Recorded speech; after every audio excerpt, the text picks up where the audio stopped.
더 나은 내일을 준비하는 시간 KBS 1라디오 김성환의 시사야. 내일부터 고등학교 3학년 학생들의 등교 수업이 시작이 됩니다. 반가운 소식이지만 한편으로는 코로나19가 다시 확산하는 것 아니냐 이런 우려도 있는데요. 오늘 이슈와 인물을 더 깊이 들여다보는 인터뷰 시간에서는 학교 현장의 방역활동 등 등교 준비는 잘 이루어지고 있는지 현장 얘기를 직접 들어보도록 하겠습니다. 한국국공립고등학교장회 회장인 죽전고등학교의 김유성 교장 연결합니다. 안녕하십니까? 네, 안녕하세요. 네, 경기도 용인시에 있는 죽전고등학교 김유성입니다. 네, 용인에 있는 학교요. 네, 네. 그렇습니다. 지금 이제 개학 하루 전날이라서 오늘 굉장히 바쁘실 텐데 늦은 시간 인터뷰에 응해 주셔서 정말 고맙다는 말씀부터 드리고요. 네. 지금 내일부터 고3 학생들이 등교 개학을 하게 되면 한 몇 개월 만에 선생님하고 제자들이 만나는 겁니까? 그러니까 원래는 3월 2일 날 개학이었죠. 네. 근데 이제 보니까 한 80여일 만에 이제 만나는 거죠. 물론 지난달 그 4월 9일 날은 그 온라인이라 해서 온라인 개학이 됐는데, 여보세요? 네네. 또 지난주 13일 날 또 하도록 돼 있었는데 이제 소위 이태원 클럽 사태가 생기면서 또 일주일 연기돼서 내일 드디어 이제 등교 계약을 하는 겁니다. 그럼 뭐 굉장히 오랜 기간 동안 뭐 길게 보면은 사실 방학 지나고 난 다음에 몇 번 보기는 했겠지만 다시 또 결국은 이제 코로나19 때문에 선생님하고 제자들이 만날 수 없는 상태가 됐는데 다시 보는 기분은 어떠세요? 아이고 이제 드디어 학생들이 학교에 오는구나 이런 생각을 하니까 정말 감개무량하고요. 또 감격스럽기도 하고 또 한편 또 지금도 코로나 19의 그 여진이 계속되고 있기 때문에 학부모 여러분들이 걱정하고 염려하는 그 우려의 목소리에 또 학교 현장 책임자로서 조심스럽기도 하고 두려운 마음까지 듭니다. 그렇습니다. 유은혜 교육부 장관은 앞으로 그냥 매일 고3 학생들은 매일 등교를 원칙으로 하겠다 이렇게 얘기를 했는데요. 네. 학교 현장에서는 뭐 현실적인 부분까지 등교가 불가피하다는 건 인정한다 하더라도 걱정스러운 부분들이 굉장히 많을 것 같아요.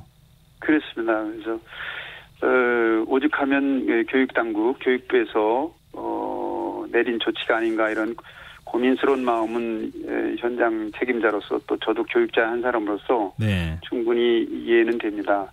왜냐하면 고3 학생은 지금 소위 이제 대입 수능 시험도 치러야 하고 또 다른 학생들 경우에는 취업 준비도 해야 하는 그런 상황이기 때문에 계속 이 사태를 무한정 계속 유보할 수만은 없지 않겠는가 하는 그런 생각에서 어렵게 내린 결정이 아닌가 하는 생각에 이해는 됩니다. 네. 어찌됐든 고3 학생들이 44만 명 정도가 지금 되는데요. 내일부터 학교에 이제 드디어 등교를 하게 되는데 죽전고등학교의 경우에는 학교 방역 대책을 어떻게 준비하고 계시는지 좀 설명을 해주시면 어떨까요? 네, 그동안 교육 당국이라든가 이런 데서 이 코로나19 관련해서 방역 당국 또는 교육부 이런 데서 어떤 대책 마련을 위한 그런 공문 안내가 있었고요. 학교 나름대로의 방역 관련 대책도 세우고 그동안 있었던 온라인 추진위원회도 이제 계속 가동을 해서 했었고요.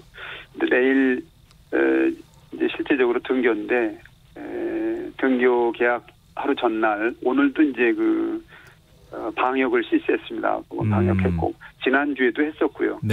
그다음에 이제 이 학교는 학교대로 코로나가 이제 만에 하나라도 생기지 말아야 되기 때문에 나름의 그 대책을 강구해 놓고 있고 또 뭐 각종 방역 물품이라든가 그다음에 또는 학생들의 이동 어떤 거리 이런 것도 안내를 하고 있고 그다음에 이제 그다음 교실 같은 것도 학생들이 사회적 또는 물리적 거리를 둘 수 있도록 다 어떤 공간 확보 같은 거를 이렇게 설치를 확보해 놓고 있습니다.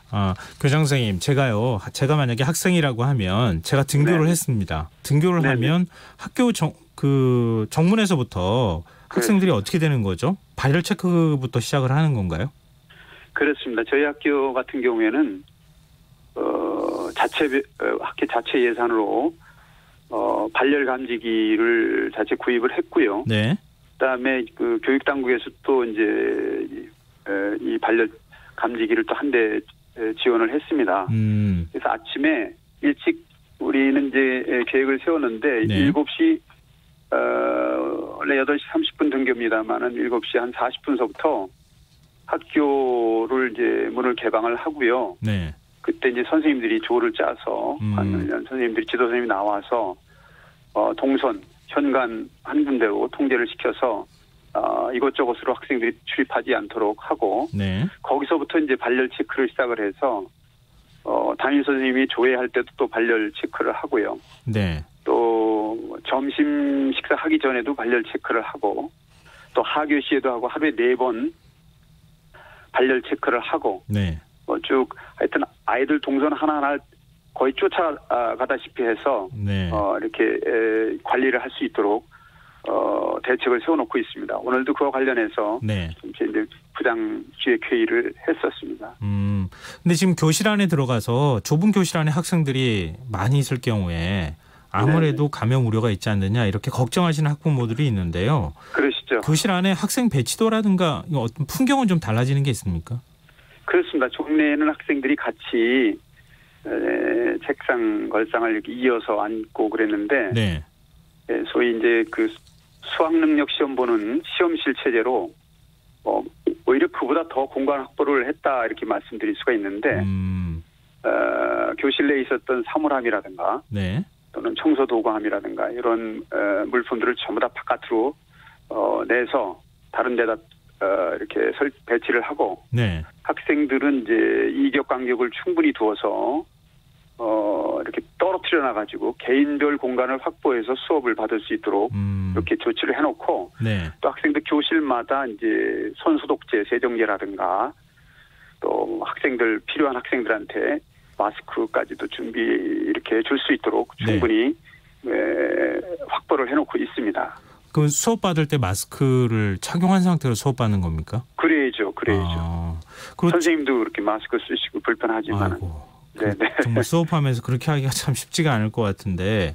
네네. 그리고 또 하나 걱정스러운 점이 점심시간인데요. 그렇습니다. 학생들이 아무래도 급식을 할 수밖에 없지 않겠습니까? 네네. 그럴 때는 어떤 준비를 하고 계십니까? 정말 점심시간이 문제인데요. 네. 내일부터 3학년이 왔을 때는 그래도 덜해요. 네. 근데 이제 일주일 뒤에 또 2학년이 오게 돼 있고 또 그 일주일 뒤에는 1학년이 와서 3기 학년이 이제 불가피하게 최소한 일주일간 같이 이제 공동으로 생활을 해야 됩니다. 네.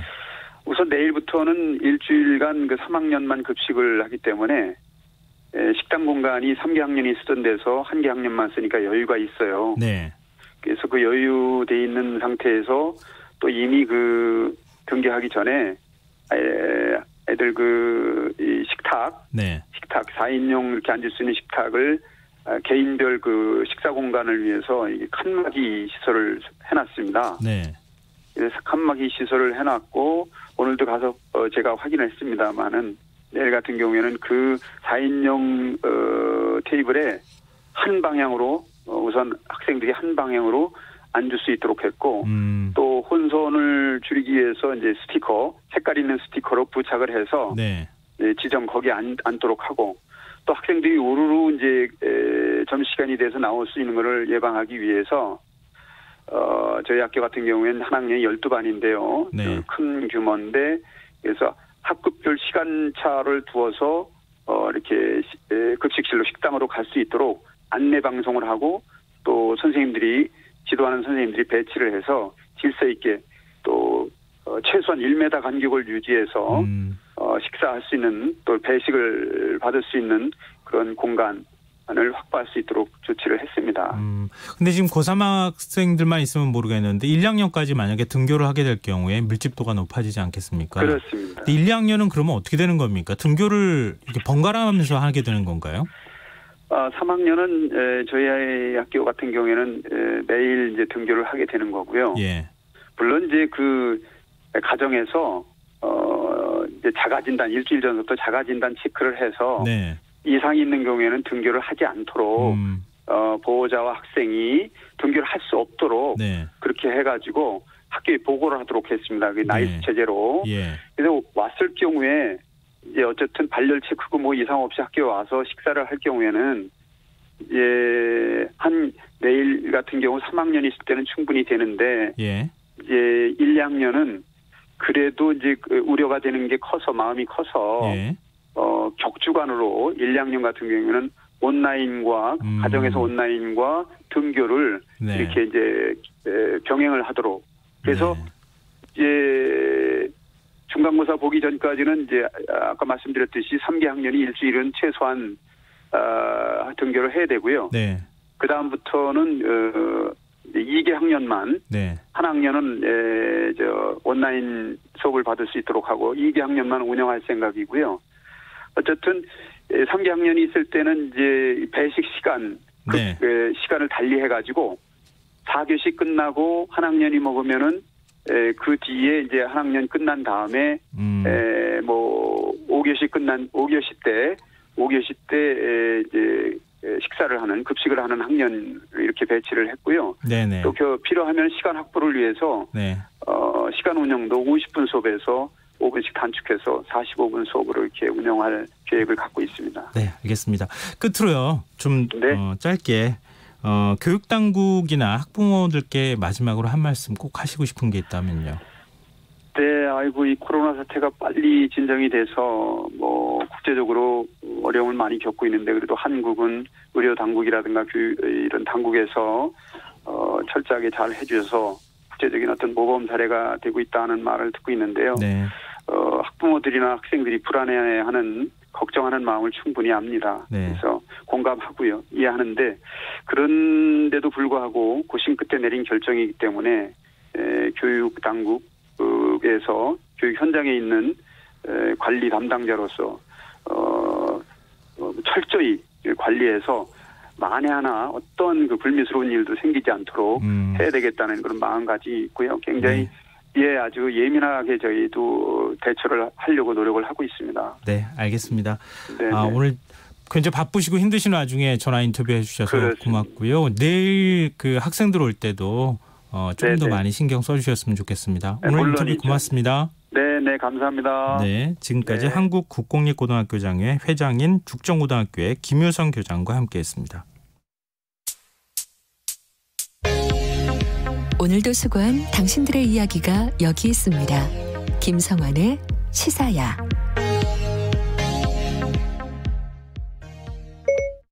시사야. 네, 저 여기 있어요. 오늘 하루 AS 해줘. 네, 더 알고 싶은 이야기 놓쳤던 뉴스 제가 알려드릴게요.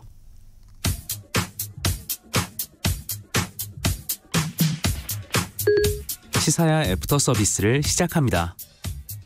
20대 국회가 마지막 본회의를 앞두고 있습니다. 오늘 김경래의 최강시사에서 더불어민주당 박용진 의원과 함께 20대 국회를 돌아보고 21대 국회에 대한 계획에 대해 질문했습니다. 해당 내용입니다. 20대 국회 때 가장 아쉬웠던 거, 뭐 법안이 될 수도 있고, 뭐 국회 여러 가지 시스템이 될 수도 있는데 박용진 의원이 가장 아쉽고 이거는 참 안타까웠다. 어떤 게 있습니까? 저는 뭐 그 국회 선진화법이라고 있고 패스트트랙이라고 불려 있는 그 법의 문제점이 이번에 확인됐다고 봅니다. 그래서 사실 여러분 기억하시겠습니다만 제가 대표 발의했던 유치원 3법이 천신만고 끝에 통과는 됐는데 330일이라는 패스트트랙 기간을 끝내면 자동 상정이었습니다. 그런데도 야당이 계속해서 반대하고 막으니까 299개의 법안이 올라가는데 297, 298, 299번으로 올라가는 황당한 경우가 있었던 거죠. 그리고 나서 1년 4개월이 지나서 겨우 이 법안이 처리가 됐습니다. 전 이렇게 돼서는 안 된다고 봅니다. 숙려기간 이라고 하는 기간이 330일이 끝나면 무조건 상정 그다음에 첫 번째로 올라가게 되는 것이 맞다고 봅니다. 근데 그런 과정 전혀 없이 나중에 또 발목 잡으니까 또 지체돼 버리는. 그래서 이거는 뭐 패스트트랙도 아니고 국회가 합리화되는 국민이 원하는 법안을 처리하지도 못하는 무기력한 국회를 다시 한번 보여줬다고도 들고 또 이 법안의 반대로 보면 국회 선진화법이 있어서 동물 국회가 사라진 줄 알았는데 그거 역시도 무기력화되어 있더라고요. 그래서 국회 선진화법이 갖고 있는 일종의 이게 혹시 만만디 법안은 아니냐. 막 계속해서 시간을 한정없이 늘리는 건 아니냐라고 하는 부분을 보면서 국민들도 답답해 하셨을 거고 법이 가지고 있는 한계 분명히 졌다고 봅니다. 개정이 필요하다고 봅니다. 20대 국회에서 그럼 가장 시급한 게 그거겠네요. 지금 말씀하신 시스템. 국회 운영과 관련해서 여야가 좀 서로 이거 문제다라고 생각하는 부분들이 있습니다. 국회 선진화법이 일단 그렇습니다. 그리고 법사위 논란이 지금 있잖아요. 작구심사 체계. 체계 작구심사에 대한 권한이 있는데 이 권한을 가지고 계속해서 한정없이 법을 붙잡기도 하고 야당이 아무것도 처리 못하도록 해서 법사위가 상임위 우리 전체 상원이냐 국회 상원이냐 이렇게 하는 얘기들이 있는데 그것과 관련해서 좀 논의를 하려고 그러니까 지금 미래통합당이 여당일 때 본인들이 똑같이 했던 말을 지금 더불어민주당이 하는 거거든요. 그랬더니 왜 손을 대려고 그러냐면서 서로 의견이 또 충돌하고 있어요. 합리적으로 잘 해결될 수 있기를 기대하겠습니다. 21대 국회에서는 뭐 20대 국회는 사실 여러 가지 것들이 있었지만 유치원 3법이 제일 기억에 남는 분들도 꽤 있을 겁니다.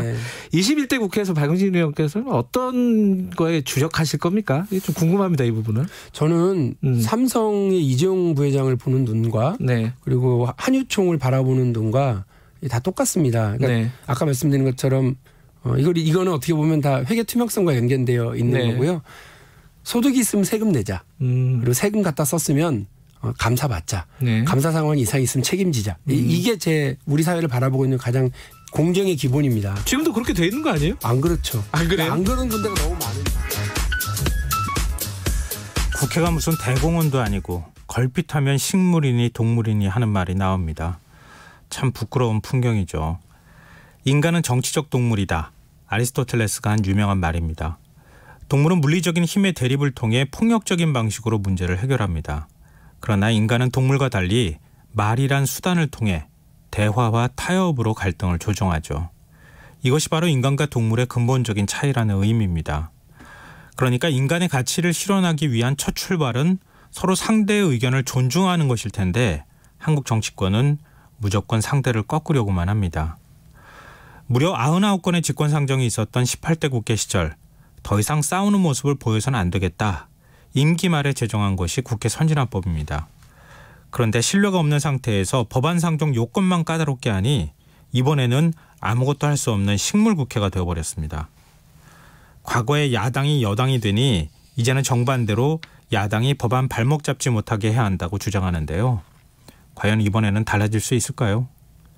제도를 손질하는 것도 필요하지만 먼저 내 것이 아니면 안 된다는 죽기 살기식 정치 문화부터 바꿔야 하는 것은 아닐런지요.